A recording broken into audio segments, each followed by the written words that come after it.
Tens of thousands of football fans came to Highbury. Electrifying. Yes, guys, welcome back to the instant reaction. Arsenal 3, Nottingham Forest 0. A fantastic day in the early kickoff this Saturday. Yeah, great stuff. Great stuff all around. Really, really pleased with that performance. It's nice to get it feels like the early kickoffs are always a bit of a slippery one for us. So it's nice to get that out of the way and just watch the rest of the weekend's football. I'm really pleased. So much to get into. I'll start with my headline, actually, George, before I come to you. There's loads of stuff to get into here. There's so much right that I saw today, and so much different, actually. I think with the different profiles and a very different team. And if I don't sound that excited, it's because I'm very ill. So apologies, people. But I want to start with my headline, which is I love this team. We can come on to all the other stuff, and we will, but I absolutely love the dedication of this team, the fight in this team, the fact that at 3-0 up at the end, Declan Rice is still hammering home on those second balls. Mikel Merino is still working back to go and work in the pockets. It's all heading in such a positive direction. The mentality of the team, the depth of the team, the love that I feel like in this team from playing the players like Eze and Madueke for the football, for being at Arsenal Football Club. Man, a really, really good day on and off the pitch.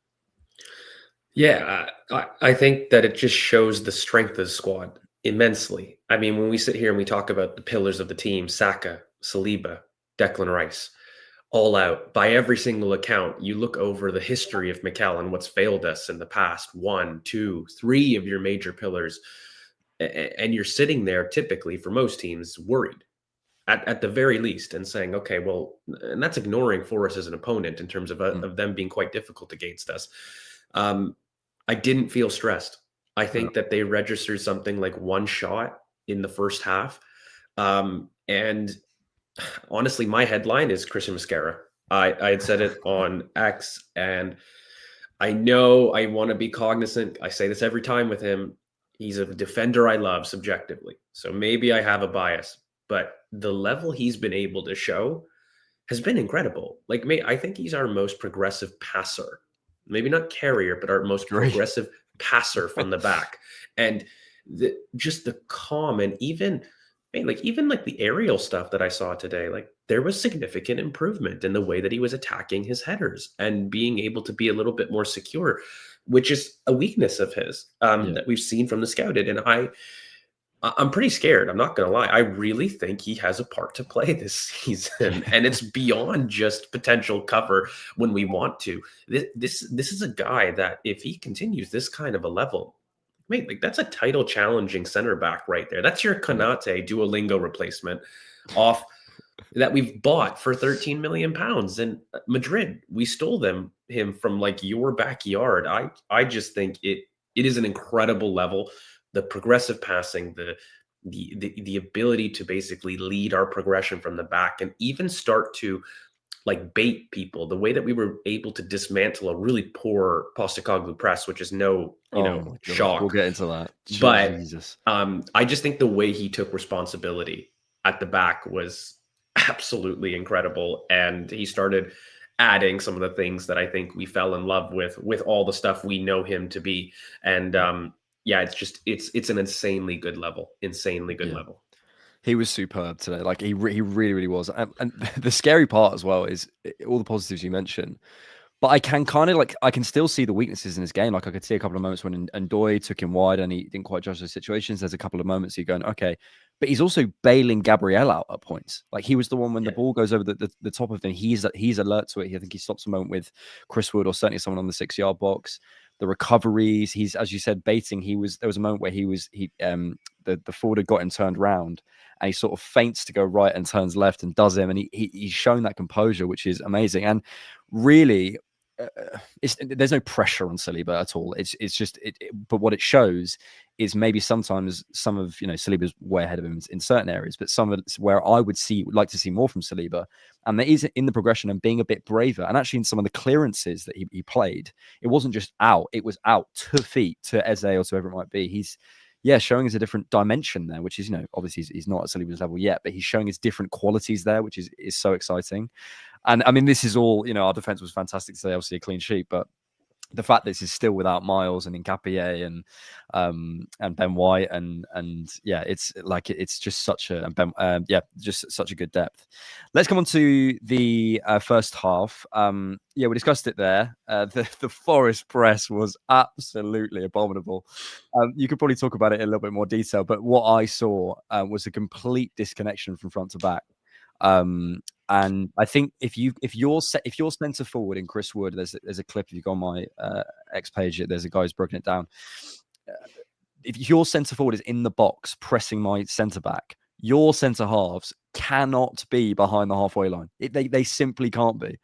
And then if that is going to happen, that's fine. But then you have to track the run. Well, it's not fine, but okay, you have to track the runners in the midfield. And Morgan Gibbs-White and Elliot Anderson, we're not doing that well enough. And we got through them time after time after time. If you have a player, I think they were sort of trying to do that narrow three thing, but without staggering it, you can just play one pass in your three. It was really bad and it didn't change. I think, credit to Ange for changing the fullbacks, because I can't remember the Forest guy's name up against Madueke, who we should talk about as well. But, they adapted a little bit. But I just thought, we're going to talk a lot about how good we were, but that was bad. Yeah, and I thought it was also a slow burn from us, because I don't want to get away where I felt like in the first half I felt Eze and Gyökeres weren't really in the game, and we really funneled play down the right. We really abused the Madueke matchup, like 68% on the right or something. Yeah. So it was a pretty dominant display, and I think after, by the way, having Martin Odegaard come off, which we didn't really talk about as one of the missings in the middle of that half, another unlucky AC joint kind of moment. The thing is, I felt like we were probing Forest quite well, and teams aren't able to live with our buildup, really. Like the fluidity that we show with people being able to come inside. Like Calafiore was a little bit more inside, I would say, generally today than he was on the overlap. But you have a look at the way Timber and Mascara is able to go wide and take people on the outside, carry inside, like the amount of people that can carry into the pivot. Every single player from the back line is completely comfortable receiving deep, going wide, going inside. And it leads to this major confusion where, look, I think Postecoglou has always had difficulties with the press, but just have a look in the first half. It's such a nerd thing at our rotations and how beautiful they are. They are mesmerizing. And I think with teams trying to go man-to-man against Arsenal, they're going to find themselves really tired, mentally exhausted from trying to track people. And that's what I was seeing. So it wasn't necessarily a really free-flowing performance from us, but you could see the work it was doing, which I think set us up for the type of second half that we had, because you've got these guys not knowing where to mark. And then at that point, after 45 minutes of trying to track this, it got to a point in which things started opening up a bit more. Our counterattacking was a lot better. I thought even in the first half, it was more purposeful. And while I think that the passing wasn't always there, the intent and the decision-making was there. And I mean, it's to be expected. I mean, that front line, have they played together? I don't think so. I expected that. But I think the biggest benefit of the first half was the way that I think Ethan came on and our play accelerated just a bit for me, which was great. The only thing we were missing was really some of that balance of playing through the left as much. And, I think that's the only thing I was looking for. But then that all changed second half. Yeah, and I think just coming onto the team, I mean, by what was it, whenever Odegaard went off in the 15th minute, 20th minute, something like that? Yeah. You look at that front five, and that's a very unfamiliar front five. You got basically, Marino, Zubamendi, Waneri, Madueke, Gyökeres, and Eze front six. That is not, I doubt that's certainly hasn't been played together before, and it might not happen again this season. Who knows? But I think what it brought was very different dynamics, and I think it brought, as you say, perhaps a little bit less control at times. That sort of the ball was coming back and forth. Although, to be honest, maybe it would be more exploited in other games. But actually, we saw more shots from the likes of Eze Madueke, which has been a big problem for us. We saw a lot more central access, which has been a big problem for us. We saw, I think, with as you mentioned, with Ethan Waneri, we saw some different qualities on the transition, dropping deep and then having that running power to actually move through the midfield in a way that Odegaard has different qualities and Waneri does. So what we saw was, and without Declan Rice as well, I think Marino showed us different stuff. So obviously, because you've got a different team, we saw very much that we are able to solve the problems that we've spoken about so many times of, lack of shots and slow controlled stuff and all that stuff. We do have these solutions in the squad, and it's lovely to see it. I don't suspect we'll see this much change all the time and such an unfamiliar front six, but it's nice to feel that we can do that when pressed. Let's move to let's talk about the goals. Zubamendi, a superb goal from Zubamendi, catching. I mean, that is just technical quality, like the ability, it's one of those things. I always feel like I always say this, but try that, get a ball lobbed in the air and try and hit that 100 times. You'll do it 15, maybe, if that.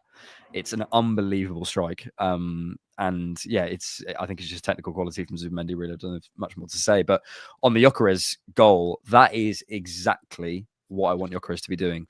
You'll never catch me complaining about Gyökeres. People know what I feel his limitations are. But if he's able to do that, that is all he's brought in to do. If he's able to latch on to moments and bury that in the way that he does, and we've seen Arsenal players sky those or whatever, he gets himself in the right position, he makes the right run, and he comes off the pitch with a goal and he's 3 and 4. And that's what he's been brought in to do. People might call it agenda, but that goal for me is all Calafiori, where I felt when you have a look at that again, the early ball into the channel is something that I feel that we don't do enough of. And it's the first time at that point in the game that Calafiori, instead of carrying into the play, he looks up and has a pop and drops it for Eze to run onto. And that first touch, by the way, from Eze on his weak foot from nearly a 40-yard ping, it's incredible. It's technical quality to the brilliant. And again, take nothing away from Gyökeres in terms of the run, because he's got to be there and follow the play to do it. But I just think the way that Calafiori was able to basically ignore his instinct in terms of carrying, and in that moment play over the top, he gets his reward. And I think he can do a lot more of that. And that's a ball that Hinkapie is brilliant for, by the way. Like, that is his bread and butter, to be able to do that. And yeah, I thought Eze, again, like that goal for me between the two of them, it sparked something in that front line and in terms of the fluidity, because prior to that, I felt like they were struggling to get into the game as much. And then they came alive. I think Eze started to have some beautiful first touches, again, just to knit things through in the final third there. And it started to open up in terms of our attack. And I don't know if you have this as a section. Nani should get his own section, because I think it was between him and Mascara as man of the match for me. But overall, Zubamendi, last thing I'll say on it, because he did start with that, was it wasn't even just the goal, mate. Like 3, 4, 5 minutes later, I forget, that one hit he has that it just comes down beautifully for him. It's close. And even the second goal, in terms of the movement, I remember talking a little bit about how Zubamendi, for me, gave me very Gundogan vibes in terms of the 8. I don't think this is the last time we're going to see Zubamendi pop up in the pitch and be able to offer something there. His movement in the box and his ability to recognize space is what we praise him for in build-up. That doesn't mean that in the final third he can't go and do that. And I think that was something like 17% of his career total goals, having 2 today. So it's not like it happens often in his career, but I expect it to happen often for Arsenal, and more than people think. That was his movement for the header is brilliant. Yeah, it's really good. So yeah, it's really good. Just Beanie says, just got to the stadium. Rohan was on the big screen with some unk. And Alex, they've used your tweet on TNT. Alex's tweet shown on TNT Sports. My robbery and Robin thing. Well, we'll come on to them now. Because they were absolutely excellent. Maybe we'll come on to it. Well, let's do some numbers first, actually, before we come to that, because we just want to sort of get the analysis out of the way before we come to some individuals. Yeah, they were superb today. Let me just pull this up from our boy, Mr. Scott Willis. Let me just get this up. There we are. 3 goals to 0, 2.2 expected goals to 0.2, 16 shots to 5 shots on target to their 1, 9 open play shots to 3. Possession actually probably not exactly where I expected. I would have thought it would be a little bit over 60, but 54.4 to 45.6, 499 passes to 419, final third entries 48 to 41. Interesting, actually a little bit closer on some of the numbers. And so 14 touches, they've only got 2 less than us. Interesting, but there's the running XG. We made it matter. made it count. Yeah, really, really good performance and a really consistent performance, I think, as you can see across their creating threat across the 90. It was a consistent route, really. I was really pleased to see that. I think sometimes there has been games in these sorts of games where we have a lovely 20 minutes and then we pull back, and actually I thought we were consistent across the 90, which was nice. There's the shot map, and there is he's added new things to the field tilt graphic. Scott, we don't like change. I think he's added subs and goals. Scott, I don't like that. Change it back. I don't like change. For the free work you provide for the Cannon podcast. Yeah, I mean, it's nothing crazy in the data. I don't think, to be honest, some of those numbers are closer than I thought. But actually, I think it goes to show, really, that Forest had a little bit more possession and a little bit more on the ball than maybe we thought, and actually could do nothing with it, which tells you a little bit probably about our defense. Let's come to some individuals then, and let's come to my Robin and Ribery comparison. Noni Madueke was absolutely superb, and I'm not going to share exactly what was said, but his individual development coach messaged me at halftime, basically being like, "You're welcome." And I'll talk to you about it after. It's really interesting what he said. But what he was saying was that Madueke has been working on this sort of stuff all summer. I mean, this sort of, this, like, the qualities he's showing, the angles he's able to produce, the way he faces up his man, consistently beats him. It's just like probably missing that one click, really, I think, in terms of the final third, as we sort of spoke about when we looked at him in the summer and the scouted. But his ability to consistently beat his man, George, is, I think he's probably the best 1v1 specialist I've seen under Arteta. Not saying he's miles and miles ahead of Asaka, but he just in that isolated skill, I think he is the best I've seen under Arteta. I think it's just his willingness to attack. And it really is the intent, right? Like, I think we mentioned in the scouted, one of my favorite things about Madueke is his ability, even in tight spaces, to have a large stride. And the way he's just able to eat up ground is, I think, the key to his success in 1v1s, because whether or not it comes off, it doesn't matter. He's able to close the distance so quickly that a defender needs to be prepped, primed, and ready, as soon as Madueke turns, because he's able to eat up 10 yards inside 2 or 3 strides. And that ability on its own, because I don't think it's like his 1v1 isn't Eze. It's not through technical dribbling. It is through his ability just to eat ground at crazy amounts of speed. And it's unnatural. And he can go both ways. So there is that question mark from a defender's point of view. But just the way that he's able to eat space so quickly is top. And I think, again, his willingness to keep attacking his man, that mentality to attack and to kill and to keep going no matter what, because, again, people don't understand, but dribbling on its own, you see a really beautiful dribble that goes through 2 or 3 people and you're sitting there and you're saying, that's top. That's amazing technique. A lot of times you walk away with nothing on a dribble in a 1v1. And Madueke doesn't let that get to him. It doesn't matter. He really does have a memory of a goldfish in that sense. So it's brilliant. And I just think that his willingness, to attack, to eat space quickly, and he's showing a little bit more composure to me, at least in this game. Some of his crosses with his weak foot, they weren't just hit into no man's. There was an idea to drop them back post. And it was an intentional cross for me, as opposed to hidden hope, which is something I did see in the scouted that I wanted him to tighten up a bit more. And I don't think they all came off. I mean, he doesn't have that same technique like Saka, but it was just absolutely different to me. There was a lot more intent behind his final action, and it showed in his performance. I will end on this. It's such a Mikel Arteta thing, but the way he's been able to track back, I think, in the last couple of games, he showed it for England. Thomas Tuchel mentioned it. The way that he was doing it today, he was not doing that at Chelsea. We saw a couple games.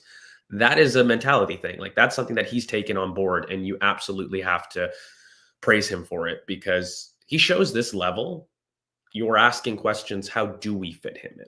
Because there's things that he shows us on the touchline, and you're asking questions like, okay, if we put Saka inside, can we get Noni on?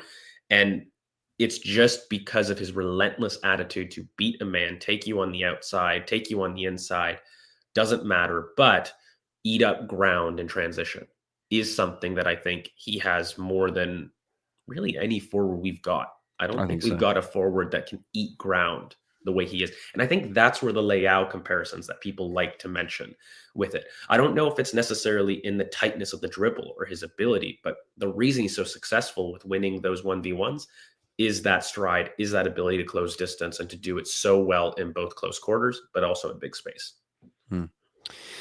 Yeah, he was excellent. I think the corner delivery as well we should discuss, because he was really, and he was dropping them on, which is really, really nice for him to do that. And yeah, just credit to him, because I think obviously he's had a decent amount of question marks over him, and he's come in at a time when, right now we would be using Ethan Waneri on the right, we would be possibly using Martinelli on the right, and we've got someone who's showing us something different, and showing us a different quality to Saka. And again, it's similar to the Mosquera thing. It's not that you can't replicate Saliba, you can't replicate Rice, you can't replicate Saka. What you can do is show something different. And that's what Madueke, Mosquera, and actually to some degree Marino. If Marino had different hips and a right foot, he'd be one of the best players in the world, mate. I'm telling you that. He is. His brain is good. Let's get to some super chats. Thank you all for joining us. We're going to get to all your super chats and some questions as well as we wrap up the instant reaction. Eze's maybe fall in love with this team again. Yeah, we didn't discuss Eze just now, but I think he has such a picture in the final third. He has such an awareness of what's around him, whether it's a dummy or a back heel or a fake. It feels like he really knows where he is in the final third. And I think sometimes we see other players, and I'm not just talking about Martinelli, I'm talking about consistently across our front line. And you see, I feel players who kind of, it's almost like they go into tunnel vision when they're on the ball, and they're just trying to get their action off whatever, and they might have one eye on something there, that's their next pass or whatever, but it's really there. Eze feels like he has the whole pitch sort of mapped out. It's amazing, and the willingness and the ability to improvise is something that we've needed for a long time. Also, the fact that he gets on that ball, he wants a shot. I love it. I absolutely love it, because I think comparing him with Saka, which is probably going to be the most consistent one, maybe when everyone's fit, that's a lovely combination, because you've got such a creator and a finisher in Saka, but such a creator, but also in an Eze who is like, I'm having this shot. And I think that combination, we've needed that push on that left hand side. So but yeah, it's just smile on the face stuff with Eze. He wants to play for Arsenal, and he wants to deliver, and he wants to get the crowd going, and we've needed that for a while. I don't think we've had too many players that are capable of improvising, really, in the final third. It's all, even Saka, who's absolutely brilliant. It's just complete efficiency. But I wouldn't necessarily say it's invention in a sense. It's a different way of success. Yeah, it's the right decision every time. Yeah, it's the right thing that you just, fundamentals to a T. And that is his superpower, by the way. That's not even a knock against Saka. Just no one in the world is able to consistently do the fundamentals like he can. Yep. But it's a different way. And I think for a team that people shout for creativity concerns, shout for concerns about invention and patterns in the final third specifically, you've got a player now who, whether it's a feint inside to take him on the outside, whether it's a single touch where he's able to just connect play with a really beautiful back heel for Marino to take on the overlap with just a single touch, faking to come inside, but letting it go, drag behind him. It's a level of creativity that he doesn't even need to touch the ball many times. It can be low touch, but incredibly effective. And I think that it's that jeopardy. It's that understanding about what type of touch to take, how selfish to be. And we haven't always got that correct, especially in counterattacking moments. So for me, it was just one of those where he also had to grow into the game. I think he had a tough time, and we just had a tough time accessing the left. We really pushed the right in the first half.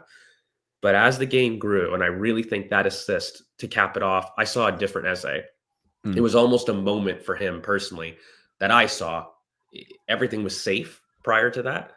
But as soon as that assist went in, I saw him doing stuff where I'm like, we're going to have to adjust a little bit, because this guy's going to change us. Yeah.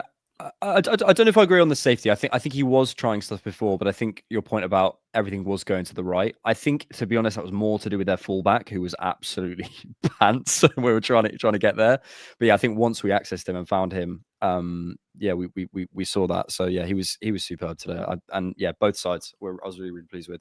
Selling Madueke to a rival and spending most of the money on Garnacho might be the worst transfer decision of the summer. It's up there. It's certainly up there, Ivan. Yeah, I think it's funny, isn't it? With I won't lie. Of course, Madueke raised eyebrows with me when the name first comes out, and with a lot of people. But it's also like completely understandable. Most Arsenal fans, 99% of Arsenal fans, are not professional scouts and coaches, and we're not in the game. We've only seen what we've seen, and it's up to the recruitment teams to go, here's a player who's not quite in the right environment, but clearly has skills based on X, Y, and Z. And here's what we do with them. And, you have to squint a little bit, which is frustrating. But today you didn't have to squint. Today you can see it. You can see it straight in front of you. And that's their job, is to go, we've identified these patterns, this stuff in the data. We've seen this game, that game, this game, that game. We think he's the right player at that price to bring him in and give him the opportunity. And they did that. So credit to the recruitment team, because, they that's their job. That's their job. But they've done it well. Gabby 20399, what did you expect, mate? I'm presuming that's an Ange reference. I think my bunged up nose probably won't do an Ange impression today, but I appreciate that. Harry Scary, a calm, deserving win today. Honestly, the depth is insane in our squad now. Love that we have so many options. We are prepared. Absolutely. I think, mate, when I look at how stacked even the bench today, right? Even the bench, if I just go through it.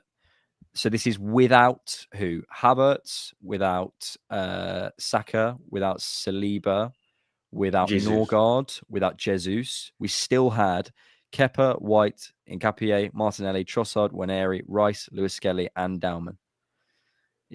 We are stacked, man. We really I kind of mentioned it briefly on the tactics corner, very briefly. Like, just have a look at the bench in terms of our first 11. That's there, and yeah, it's an incredible squad. It really is. And it feels gluttonous, actually, if I'm really going to be fair. Yeah. I'm sitting there trying to message people and be like, maybe we should pay Valencia more for Mascara. Like, this isn't fair. I don't feel good about it. And then I do. yeah, like, it's just, yeah, it's more like kind of tongue in cheek with it. It's just, I think the squad is incredible. And, what we've been able to do against Forest, the 3-0, regardless if it's an Ange Postecoglou team, I don't want to get away from the fact that this is a team that we've struggled against. And this is the type of team that we've struggled against They were third till the end of last season. This is some rubbish team. No, yeah. And I do want to take a step because of how clinical our performance was. 3-0, job done, bang. And, the one thing I'll say is that there was a lot of outroar from our Liverpool performance. And I think there was some criticisms that were justified and a lot that weren't, personally. But the thing is, if we're going to finish teams like this off, this is where we lost the major points. I don't look at us having lost a major amount of away top 6 clashes. And that's the reason that we lost the league. That wasn't the case. It was, are we able to fix our transitions? Are we able to fix our play against these physical mid blocks? Are we able to keep up and make it count? Are we able to play not just in 20 minutes against these type of teams and really churn out some consistent performances of creation, of fluidity, of dominance?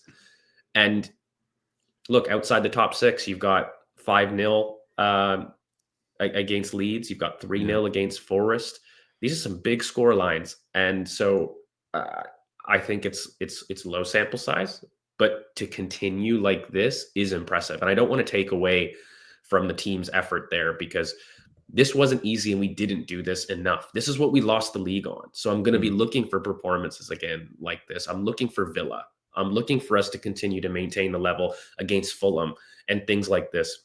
Because if we can show that we've turned a corner here, where I think it was brilliant for almost 90 minutes. I think the first half, there was a little bit of us working them, but still, you don't get the second half without the first. I'm sorry. Like, it is a chess match a bit. Like, sometimes we do forget, the idea of some coaches is like, okay, let's tire them out, both physically and mentally, and reap those rewards in the second. And I really think we did that. This was a perfectly coached plan, a beautiful day, 3-0. All the new signings really showed their worth today. And it was a way for them to kind of introduce themselves to the fans, which was brilliant. So, yeah, just to pick up on it, and I need to emphasize what you said. Yeah, we've said many times, last season was not lost, and this whole narrative of people need to go away it's just complete rubbish. I looked up yesterday. Yeah, the winner of the Premier League has gone in 33 seasons, has gone away to the second place team and won 9 times. Out of 33 seasons, less than 1 in 3. It's just not true.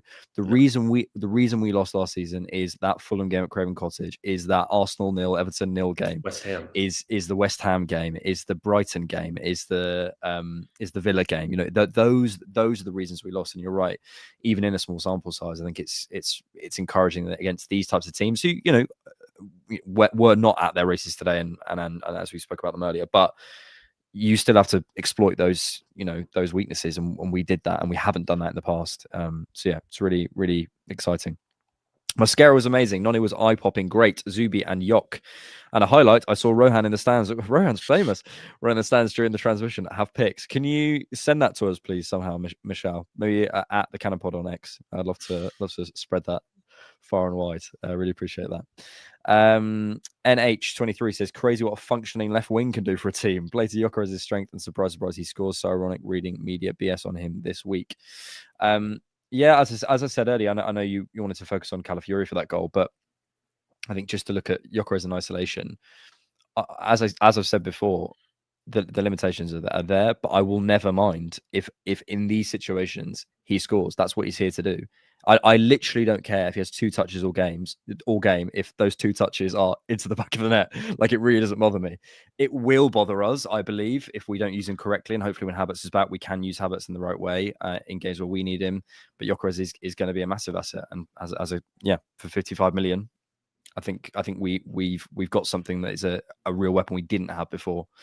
And on the left side, yeah, I still think it's kind of developing. I mean, we're still going to see changes. Probably Eze and Calafiori feel like the 2 first picks at the minute.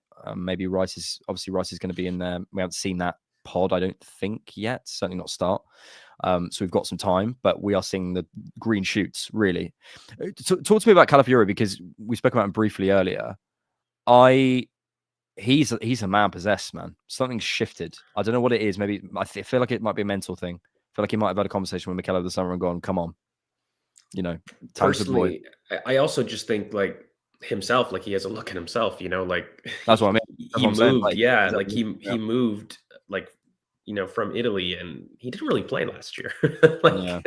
You know, and it is one of those where I maintain it was never a talent debate with Calafiori. It was a availability debate. And I mean, part of the reason that we buy Hincapié is because of that, by the way. You know, it's as simple as being fit for me. I said it before. He's a maverick. People don't like to hear that, because, you know, it's the whole Arteta thing with defenders, and they don't like the idea of what that represents. But personally, this guy's everywhere. And, you know, especially in this game, you know, he wasn't just inside constantly or just on the left. He was floating to the right, making underlapping runs when he drifted to the right, you know, down that right-hand side into the box. And, you know, he is everywhere. He is a type of player. It's odd. People look at him and say he's a throwback. I don't agree. Mm-hmm. He made reference to this. He's a very modern defender, actually. And, you know, the way that he's able to dictate the flow of a game is something that I think is very special. So we're going to use him to quarterback quite a bit of our appearances there. I do wonder what the Hincapié is going to add to the Eze, because I think there's a profile symmetry that's even better than Calafiori for Eze specifically. Agree, but yeah, I mean, Calafiori will be important for us. Mikel, but also the recruitment team, everyone who's been involved in this, the hit rate on defenders in terms of talent is just extraordinary. And the scary part is Hincapié, I think, will be the most. Maybe White pips him, but I can't remember the exact fee. Will Hincapié be the most expensive acquisition once that? What was his final? Was it £50 million? 52 maybe, but that might be euros. But it's about the same. But in terms of money spent on defenders, He's spending more on Hincapié than he spent on Calafiori, than he spent on Jurriën Timber, than he spent on Gabriel, then obviously this is pre him, but on Saliba, on Mosquera, of course. So White and Hincapié are the most expensive. We haven't even seen Hincapié, so I'm really excited to see what Hincapié looks like, because the record with defenders is just, it's extraordinary. It's really extraordinary. Denny says our midfield three was Sociedad 1920. Yeah, Mikel finally got his hometown wish. A quick word on Marino, actually. I know I joked about it earlier, but I really do think it's just his body that limits him. Like, I think he's a really smart player. I think for me, the only thing is I'd love to feel a bit more of an awareness of the whole pitch. I think sometimes he's a little bit small spaces, but in terms of his passing anyway. But other than that, I really rate him in terms of second balls, in terms of working back, especially when he's ahead of play, to like nick the ball back or to get in tricky situations, finding the far side. I think he's really good, man. Really good. I think he's another one that, again, just is really fit now as well. Like, I mean, some of the stuff that he was doing, I expected more of this Marino in the last year. Like when I had watched him, I still thought that we had some stuff to go with technical, assurance. I didn't look at him when I was scouting and say that, he was inefficient technically, but we've seen inefficiencies technically, especially in deeper buildup and in deeper areas. And today, I don't know if you saw, like there's a passage of play in the second half when he was all the way in like the right corner flag for us. And there's a little bit of a passing play and he's able to receive, take it first time to kind of almost Travella his way through pressure and play through pressure. And I'm like, mate, you've got this in you. You have, like, I really think that some of the technical inconsistencies, which we have seen from him, he can do better with, and he did show better. And I think he's fit. I really do. I think that international break, moving on from a hat trick there, is brilliant for his confidence, of course, but I think he's just finally playing with some fair amount of consistency at this point. So I think that will actually iron up. And I do think that we do see some of the deeper buildup fix up a bit. But yeah, if he could have a little bit more on the half turn, a little bit more like quicker hips, in a sense, you do look at somebody that could really be something special. But yeah, give him a transplant. Yeah, I think this game kind of suited him because of the way they were pressing as well, because he could just knock it first time around the corner. I think sometimes the smaller stuff he's a little bit but I do think, as Billy Price says here, Marino farming full 90s. My heart one, I do like a one-word halftime review, and Mourinho's was fit. He just looks fit. He looks fitter. He looks less sluggish. He looks like he's at the pace of the game, which is really, really exciting. George Cole's post-Saka era begins. No. No, my friend. No, my friend. Jezza, we have to talk about Christian Mosquera. My goodness, what a play we have on our hands. Flawless in every department. He's a 1v1 monster. Unbelievable signing. Yeah, we spoke about him a little bit at the top of the show if you want to go back to that, Jezza. But yeah, just briefly again, he just gives us something of the window. Yeah, gives us something really, really different. And when I look around and I think about who's bought centre-backs in the last, I'll say 12 months. So let's say last summer or January. City have bought Vitor Rice and Khuzanov. United have bought centre-backs. Villa have bought centre-backs. Chelsea have bought centre-backs. Newcastle have bought centre-backs. Crazy to me that no one's picked him up for that fee. It's amazing. It's great for us. It's shocking on so many levels. There's so many teams in world football that could have used this. I don't want to be rude, but Zabarny from Bournemouth versus Mosquera at 13 million pounds. I don't know about that. I like him. I like Zabarny. I don't think that was a bad player, but 13 million pounds for this, it's scary. I genuinely think that he could be, in a title rival and be like a main center back. And I think that he would show quite a bit. Again, Liverpool just signed an 18-year-old. Why didn't they get him? Yeah. I'm happy. I don't know how we did it. This was what it was? This was a case of us somehow bullying Villarreal into a fee that was for legitimately a prospect. A lot of people talk prospects. It was 13 million pounds, but this was like recruiting Michael Elise and having Saka in terms of like the type of quality that you've got there. This guy's gonna be, for me, and I'll make a bold claim, I think Mosquera is going to be, I don't know if we play him enough, but if we do, and he has the sample, people are going to think that he's like a top 5 center back in the league, personally, by the end of the season. I'll buy that if he gets game time. Yeah. Nindo became a member. Thank you, Nindo. And George Cole says post Rice era. No.